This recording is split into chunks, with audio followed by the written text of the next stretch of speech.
Months in the past, but not many.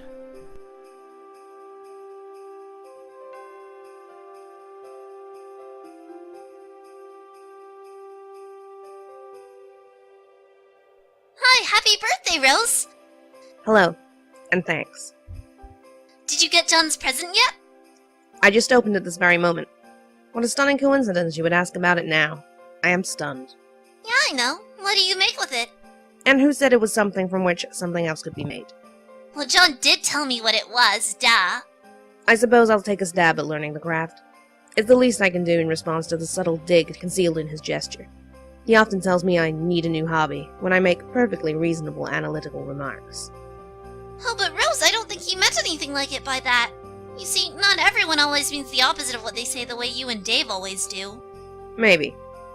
His birthday is in a few months, isn't it? Yep, I finally finished a present for him. I've been working on it for years! Years? It's so hard to tell when you're joking. Or if you're even capable of it. I just mailed it to him too, so it's sure to get there on time. Mail takes a while to get anywhere from here. I'll probably just craft him something with strong sentimental value.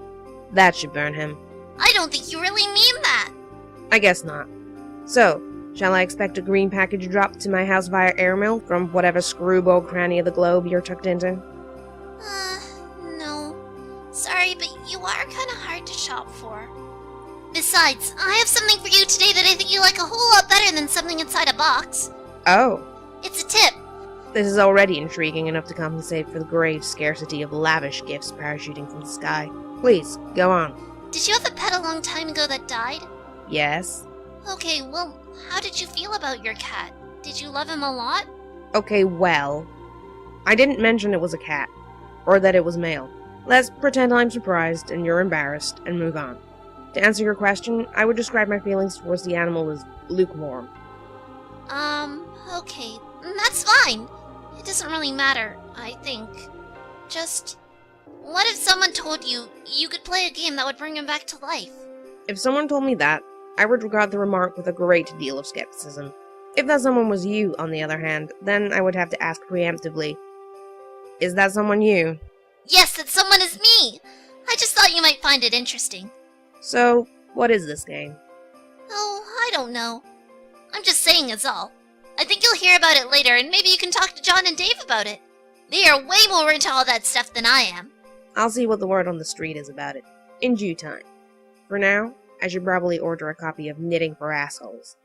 It would be a shame if I ran late with John's present. You capture-log your katana. 2 plus 1 plus 2 plus 1 plus 2 plus 1 equals 9 divided by 10 equals 9. And prepare to venture out into your apartment to retrieve your bro's copy of the game. But first, maybe, just maybe. Dude, that bird is long gone. It probably won't even last very long in this heat anyway. You don't even know what is up with all this sick heat. The sun threatens to set, but it won't step off. It's staring you down, like the big red eye of a hot needle skipping on a groove it's tracing round the earth. While lingering in mid-air, its heat seems to suspend time itself, stretching it like warped vinyl. It's meant to rain this season, but there ain't been a drop in sight. Even a little drizzle would help. Might help to fizzle this sizzle a little bizzle. Set the record straight on this global turn tizzle. So don't change the dizzle, turn it up a little. I got a living room full of fine dime brizzles. Waiting on the pizzle, the dizzle and the shizzle. G's to the bizac, now ladies here we gizzo. When the pimp's in the crib, ma, drop it like it's hot, drop it like it's hot, drop it like it's hot. English romantic poet, John Keats. Sorry little dude, coming through. Gotta put you down for a little bit. You figure you've left him hanging long enough. Dave hastily enter the room with wild abandon. You barge in and see a familiar face. A friendly face. You stand in the living room. Your bro spends most of his days in here. At night he crashes on the futon over there. You don't see him anywhere though. There's the puppet chest he stores little Cal in when he takes him out on gigs. But when he's home, he usually leaves Cal on display somewhere. And with good reason, cause Cal is totally sweet. So sweet. Man. Dave is suggested to pity the fool. It is your brother's Mr. T puppet, which of course is kept in the apartment with a sense of profound humorous irony. But as usual with your bro's exploits, this is no ordinary irony, or anything close to a pedestrian tier 1 ironic gesture, which is a meager single step removed from sincerity. This is like 10 levels of irony, removed from the original joke. It might have been funny like 8 years ago to joke about Mr. T when he was sort of lame, but that was the very thing that made him awesome and badass, and that his awesomeness was also the sort of a joke. But in this case, the joke is the joke, and that degree of irony in itself is also the joke, and so on. Only highly adept satirical ninjas like you or your bro can appreciate stuff like this. It's cool taking stuff that other people think is funny, but you know really isn't, and making it funny again by adding a subtle strata of irony, which is utterly undetectable to the untrained eye. Also, for good measure, Mr. T is wearing a leather thong and handcuffed to a pantsless Chuck Norris puppet. God, you can hope you can be as good as your bro at this someday. You'd never tell him that, though. It is suggested that Dave finds little Cal and give him fist bumps. Cal's nowhere in sight. All you see is a bunch of your bro's weird nude puppets strewn around haphazardly. You guess these things are kinda cool. Sort of. It looks like your bro was playing. It's not like him to leave in the middle of some totally intense gaming. It's not like him to misplace Cal either. Man, you hope the little guy's alright. Oh, there you are, dude. Didn't see you there. We be chill today, Cal. Yeah, you better fucking believe we be chill. Cal is the man. Resist the great urge to play your bro's Xbox. You fail to resist the urge. You start thrashing up stunts something uncanny brutal on your quest for mad snacks, yo, and get this way rude hunger under control. Shit is basically flying off the hook. It's like shit wants nothing to do with that hook. The hook is dead to that shit. But you get stuck in some poorly modelled 3D fixture or something, like a railing or a piece of wall? You'll have to reset. Fuck this shit. Oh man, you almost forgot. Gotta give the Seaman some props. Bump. Your bro has so much sweet gear it's hard to keep up with it all sometimes. Here is his computer setup. He's usually got a lot of stuff cooking here at any given moment. Since he's not around, you might as well sneak a peep. Your bro's computer is password protected, of course, to protect all the incredible top secret shit he's got on the burners. Of course you know what the password is, and he knows you know it, and you're both cool with that because the password is the most awesome thing it can be. You enter the password. On the desktop is a hodgepodge of unnamed folders to store all the stuff he's working on. No one can decipher his organisation system but him. He also tends to use the application Complete Bullshit to keep up with the ludicrous amount of websites and news feeds he monitors to stay hip to the scene. This is complete bullshit! Your bro keeps up with your projects in his aggregator, just like you keep up with his. He's tuned into your various blogs, and of course, Sweet Bro and Hella Jeff. You navigate to the latest comic in one of the many bullshit feed bands. Another one of your bro's many ironic websites. The difference here is that he rakes in thousands of dollars a month through this enterprise. Smuppets are a multi-billion-dollar-a-year enterprise, and it's awfully hard to resist taking a firm squeeze from the plump udder of that cash cow. You guess you've messed around on his computer long enough. Better get a move on before it's too late for Rose, or worse yet, your bro catches you. But my god, the rumps. They're transfixing. You know this is ironic and all, and your bro reaches echelons of irony that you could only dream of daring to fathom. But on rare occasions, when your guard is down, it all just seems a tad unsettling to you. Oh, hey.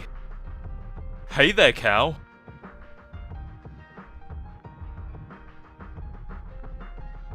You are sort of starting to flip the fuck out. Without losing your cool, of course. To ease your nerves, you get Egbert on the line again to give him the lowdown on your progress. You feel it's important to keep the wires hot. But he's not answering. You wonder what that guy is up to.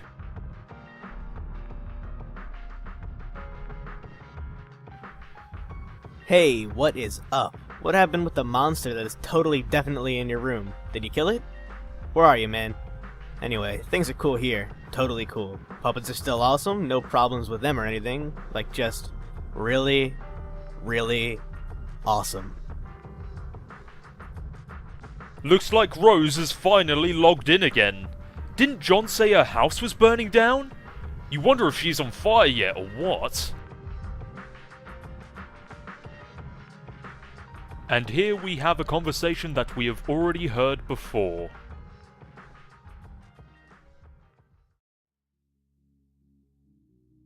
John, what are you doing?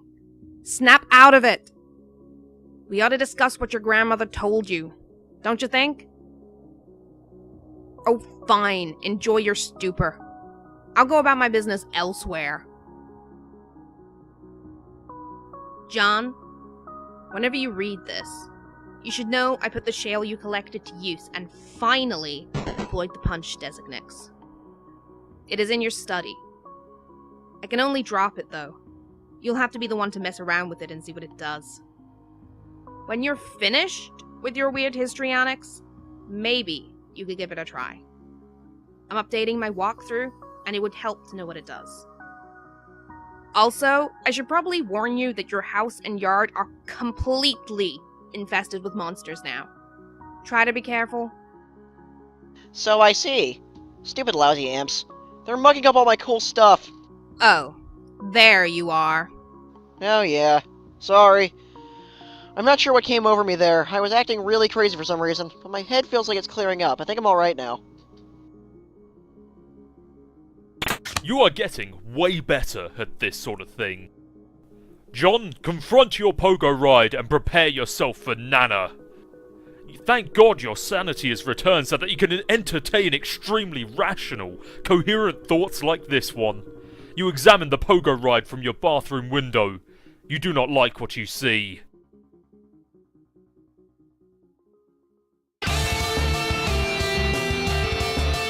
Those sons of bitches!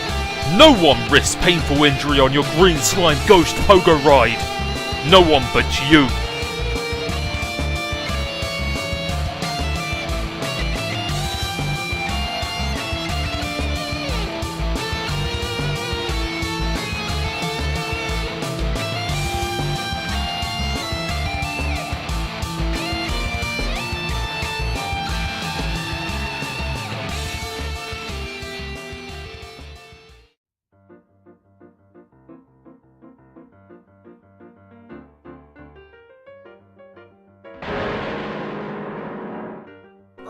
Rose, my piano! Sorry. No nuance to these controls at all. I was hoping to bludgeon the imp without letting go of it. Guess I can't really do that. A broken piano isn't the end of the world, though. I guess you're right. You'll need to pick up the spoils in person. I can't interact with the grist. So, that means I have to go out the back door? Yes. Is there a problem? Well, it may sound dumb, but I was hoping to avoid Nana and her spooky ghost cookies. You're right. That does sound dumb. Can you see her in the kitchen? Yeah, I mean, what's she doing? Is she baking? you could say that. Are you sure you can't get that grist up to me somehow? Maybe. Maybe Rose should use the pogo ride to fling the grist through the window. Doesn't look like that grist is going anywhere. You just never know with these gaming abstractions.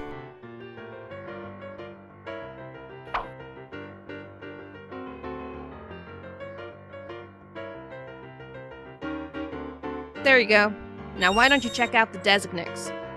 You can do that while I get to work. On what? Piano, level up for slaying the imp. The piano, in its valiant effort, has unfortunately been slain. But if it hadn't, it would have raked in so many boon dollars you have no idea. So many!